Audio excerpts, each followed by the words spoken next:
आप सभी का हमारे YouTube चैनल पर स्वागत है। आज हम कक्षा 12 के गणित विषय का अध्ययन करेंगे।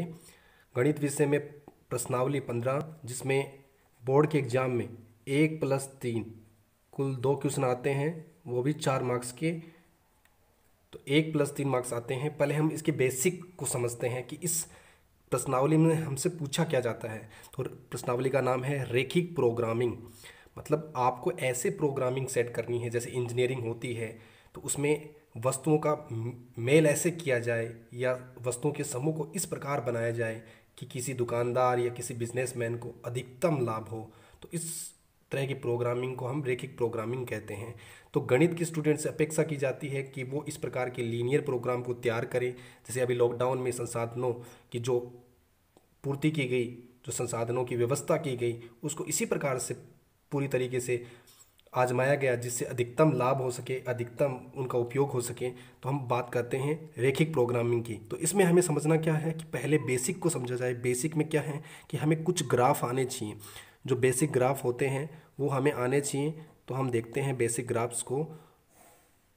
आप ये जानते हो, ये एक्स एक्स है, एक्स एक्स, ये वाई एक्स है, ये वाई एक्स है, ये 0 0 मूल बिंदु है।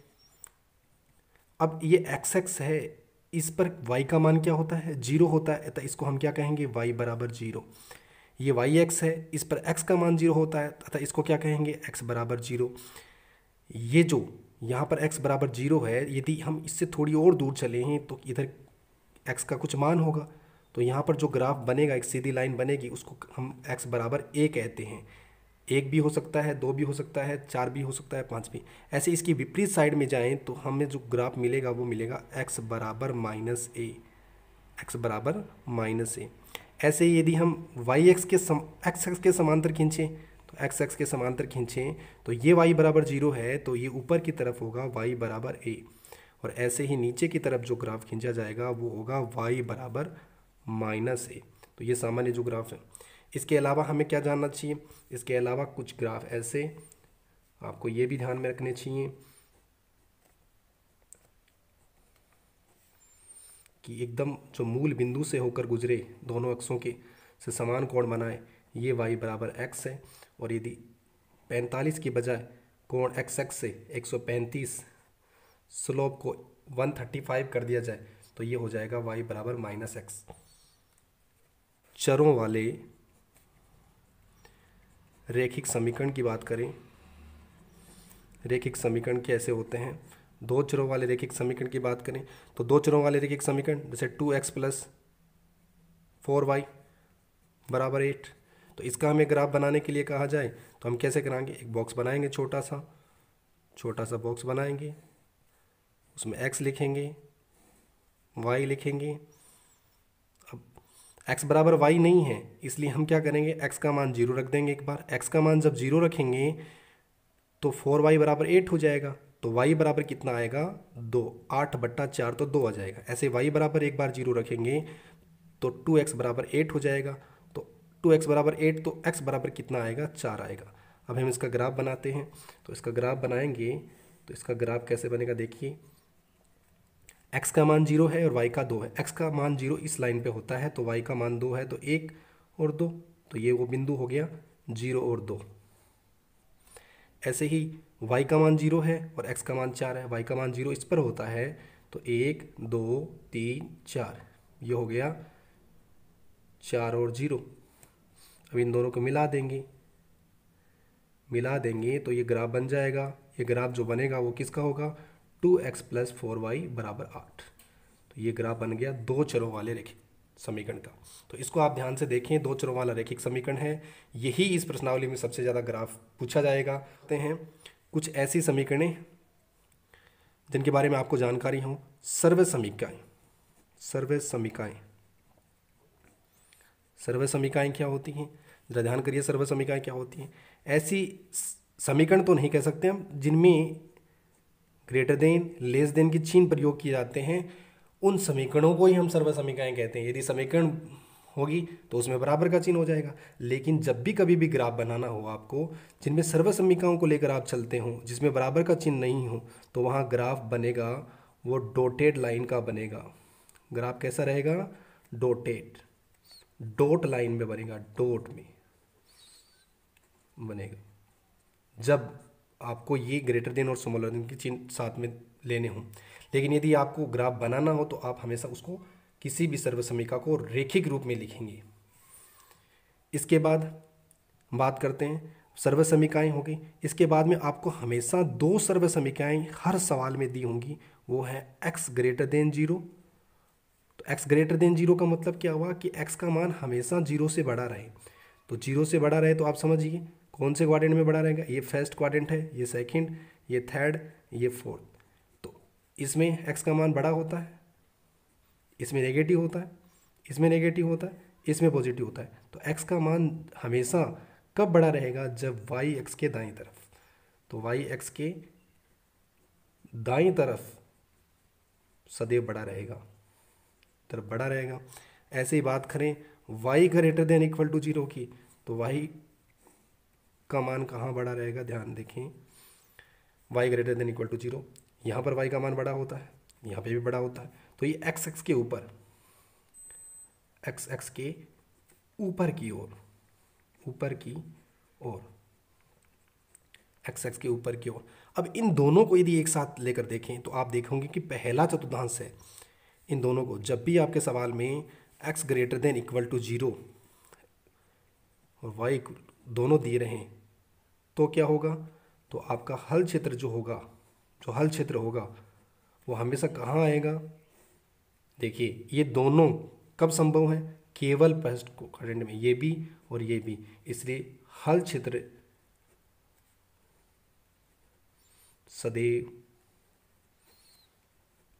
प्रथम चतुर्थांश में होगा, हल क्षेत्र सदैव प्रथम चतुर्थांश में होगा। इसके बाद कई गलतियां हम बेसिक रूप से कर देते हैं कि जब भी कोई रेखा हो, जब कोई रेखा मूल बिंदु से जा रही हो तो ध्यान दें, ये गलती बहुत करते हैं बच्चे। क्या करते हैं कि मूल बिंदु से जब रेखा जाती है ना तो क्या होता है, रेखा हमेशा दो भागों में विभाजित करती है। मान लीजिए ये रेखा है, ये हमेशा इस समतल है, ये एक समतल है, इस समतल को दो भागों में इसने बांट दिया। पहला भाग ये रहा, दूसरा भाग ये रहा। तो ये मूल बिंदु है, ये हम हमेशा जानते हैं कि ये मूल बिंदु है। तो एक भाग तो मूल बिंदु की तरफ है और दूसरा भाग मूल बिंदु की तरफ नहीं है। यहाँ दीजिए, जैसे मान लो ये 2x plus 3y greater than equal to 5 है। तो आप यहाँ देखेंगे, आप इसका हल क्षेत्र ढूंढने के लिए मूल बिंदु रखेंगे, मूल बिंदु रखेंगे जब मूल बिंदु से नहीं जा रही होगी तब। तो आप मूल बिंदु रखेंगे तो आप देखेंगे 2 गुणा 0 प्लस 3 गुणा 0 greater than equal to 5।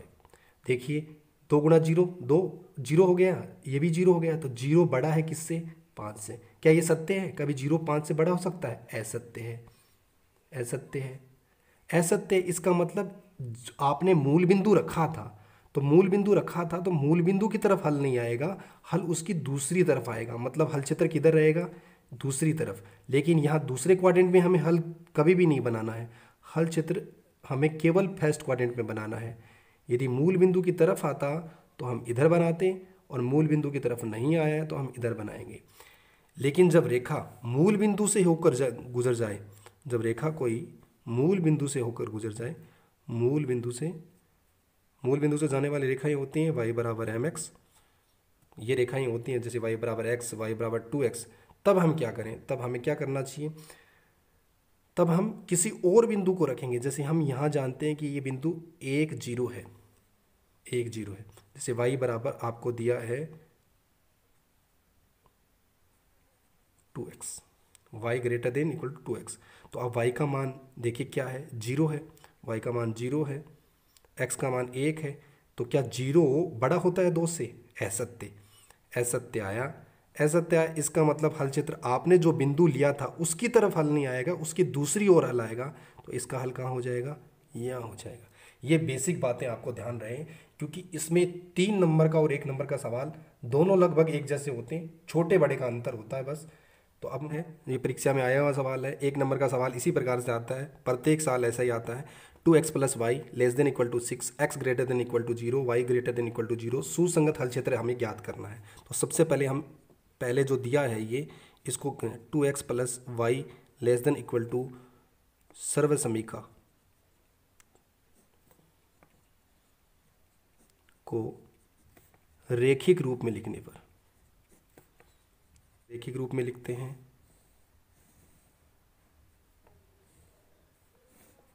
X Y हमने रेखिक रूप में लिखा 2x प्लस वाई बराबर 0 बराबर 6, 2x प्लस वाई बराबर 6, ये रेखिक रूप हो गया। अब x का मान 0 रखा, x का मान 0 रखा तो y बराबर कितना है 6, y का मान 0 रखा तो x की जगह 3 आ गया। ये पहला काम आपको। अब इस सर्व समीका में मूल बिंदु, क्योंकि मूल बिंदु से जाने वाली नहीं है, 0 0 रखने पर मूल बिंदु 0 0 रखा तो देखिए आप 2 गुणा 0 प्लस 0 लेस देन 6, मतलब 0 छोटा किससे 6 से। सत्य है कि नहीं है? सत्य है। अतः हल क्षेत्र मूल बिंदु की ओर होगा, मूल बिंदु की ओर होगा, मूल बिंदु की ओर होगा। दूसरा, अब ये दोनों बातें फिक्स हैं हर सवाल में, x greater than equal to 0, x greater than equal to 0। अब रेखिक रूप में x बराबर 0, x बराबर 0 मतलब किसको बता रहा है? x बराबर 0 क्या होता है? yx होता है, yx। इसका हल क्षेत्र x greater than equal to क्या होता है? yx के दाईं ओर, x का मान 0 से बड़ा केवल yx के दाईं ओर होता है। तीसरा, y greater than equal to 0, y बराबर 0 लिखा रेखिक रूप में, ये किसको बता रहा है? x को। y का मान बड़ा कहाँ होता है? x के ऊपर की ओर, ऊपर की ओर। अब इसका हम ग्राफ बनाएंगे। देखिए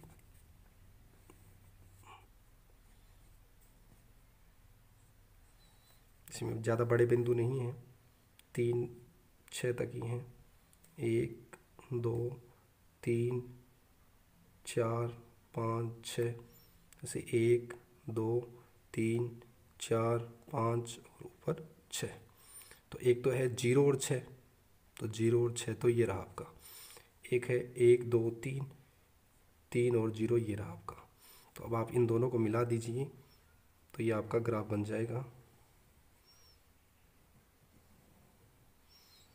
ये जो ग्राफ बना है इस रेखा का आपने नाम क्या है? 2x प्लस वाई बराबर 6। ये आपका बना हुआ ही है। ये क्या है? ये है भाई y बराबर 0। इसको गहरा काला करना है आपको। ये भी बना हुआ है, इसको भी गहरा काला करना है। ये क्या है? x बराबर 0। अब ये इसने आपने देखा था हल क्षेत्र किधर की तरफ है? मूल बिंदु की ओर, मूल बिंदु की ओर। ये आपका कंप्लीट हो गया। यहाँ लिख देंगे सुसंगत हल क्षेत्र।